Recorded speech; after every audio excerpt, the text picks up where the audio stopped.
HQs de Star Wars irão explorar os eventos após o episódio 6, nova gameplay de Star Wars Outlaws revelada, pôster de Skeleton Crew e The Acolyte ainda não ganhou sinal verde para uma segunda temporada. Essas e mais notícias para essa semana em Star Wars.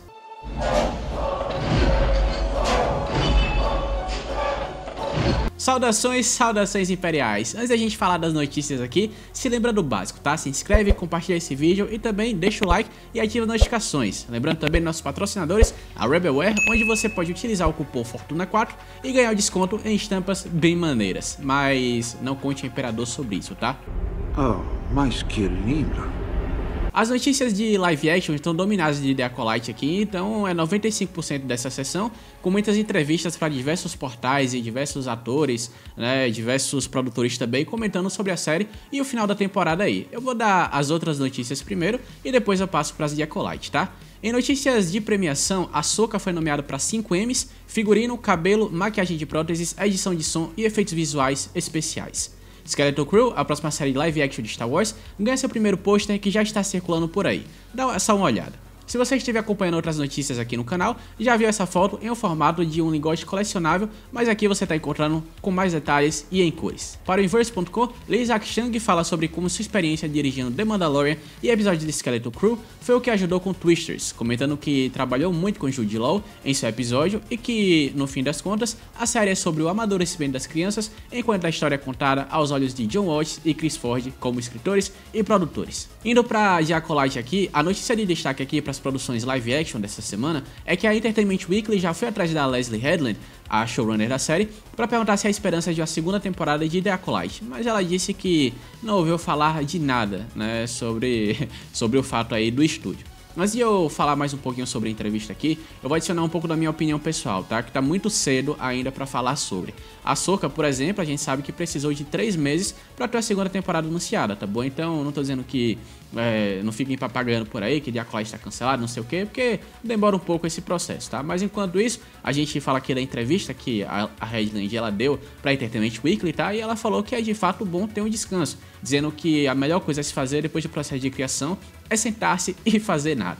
Ela fala que Vernestra Rowell, personagem dos livros, é um forte ponto de conexão entre as obras e como ela ajuda também a fazer a ponte entre leitores e espectadores. Ela comenta também que não houve tempo suficiente para trabalhar mais na história da Vernestra, ali em The Acolyte, não ironicamente, em 8 episódios, e que ela tentou encaixar o máximo que podia, adicionando também que seria de partir o coração se não tivesse colocado o Yoda ou Plagueis na série. Mas agora ela está focada em descansar. Para a IO9 da Gizmodo, Amanda Stenberg também deu entrevista e falou um pouquinho ali como foi fazer as duas personagens, a Mei e a Osha, e como foi o processo também de se conectar com as atrizes mirins para manter a consistência na performance. Ela comenta que grande parte de se encontrar na personagem foi de conversas iniciais com Leslie, partindo da ideia que elas eram a mesma pessoa. Amanda também disse que o momento em que o cristal Kyber é sangrado é um grande ponto para Osha, porque ali significa que ela não faz mais parte de uma vida cujas emoções foram reprimidas. Para a Entertainment Weekly também, ela fala de como a Osha nunca pôde ser uma Jedi porque nunca conseguiu ter conexão emocional ou se sentir entendida no tempo, além de também ter comentado sobre o início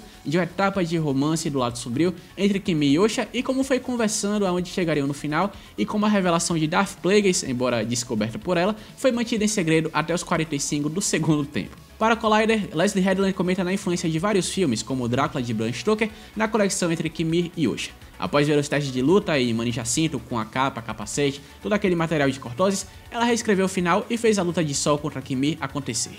Ela também disse que, em seu coração, superou as cenas de estação de trem em Matrix e Dual Fates, Qui-Gon e Obi-Wan contra Darth Maul.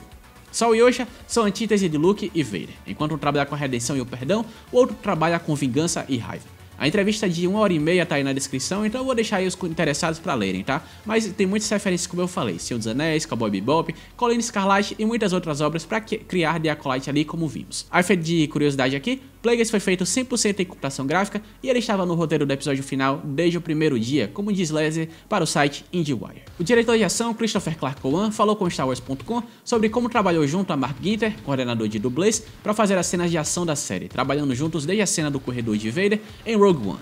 Para a dupla, era importante que cada personagem tivesse estilos diferentes. Mei se move como um tigre, ela não importa nada em ser sutil.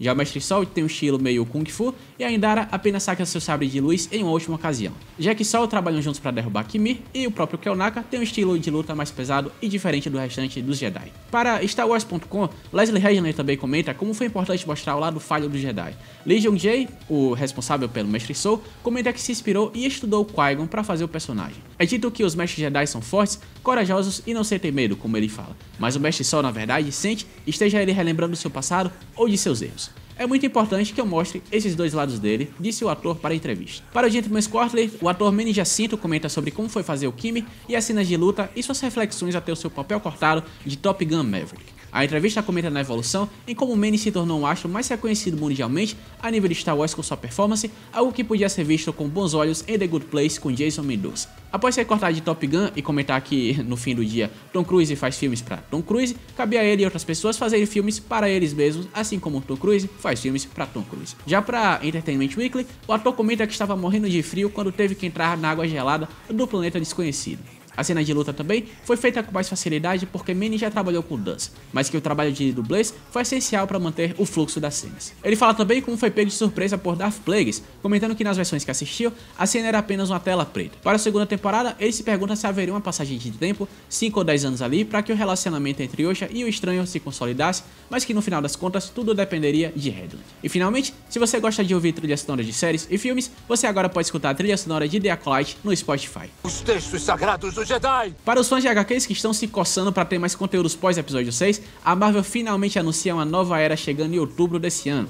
A batalha final da Guerra Civil Galáctica, uma referência clara à Batalha de Jakku e ao Tratado de Concordância entre Nova República e o Império, está chegando nas prateleiras. Enquanto isso, porém, em futuras edições, Luke Skywalker luta contra Sabé, uma das aias de sua falecida mãe, enquanto o Imperador dá mais uma missão a Vader, de saber se a alma do jovem Skywalker é corrompível. Você pode conferir a prévia aqui no link da descrição. Em outubro desse ano também, Star Wars Ewoks, uma série limitada, chega nas prateleiras dos quadrinhos contando os eventos diretamente após o retorno de Jedi. Com arte de Laura Braga e Álvaro Lopes e escrita por Steve Orlando, a história conta como os pequenos guerreiros peludos lutam contra caçadores de recompensas e sucateiros que chegam na Lua para procurar depósitos secretos de armas imperiais enquanto defendem a sua vila. O mangá Star Wars The High Republic Edge of Balance teve sinopse e capa do volume 3 divulgadas e lança logo aqui, 13 de agosto desse ano. Com arte de Mizuki Sakakibara, história de Shima Shinya e Daniel José Oder, a história continua após os eventos da destruição do farol e das ordens não cumpridas de Lili Torace de voltar a Coruscant. Que diversão! Que diversão! Em notícia de animação, os jovens Jedi da Alta República estão de volta. Star Wars Young Jedi Adventures recebeu um trailer no canal Star Wars Kids e também um pôster. Saca só isso. E não venha com o argumento aqui que Anakin dá fim em todo mundo, porque esse daqui é centenas de anos antes, tá? Ah, e tem o Yoda também. O próximo jogo de Star Wars que vem aí é Star Wars Outlaws, lançado pela Ubisoft já no dia 30 de agosto. A IGN revelou 10 minutos de gameplay que você pode conferir no canal deles, mostrando um pouco da exploração, combate e da missão que Kay Vess, a protagonista, recebe de um Jawa para recuperar algo na boca de um Sarlacc. Em outro vídeo também, você pode conferir o processo da criação de Toshara, uma lua que tem inspiração da savana africana.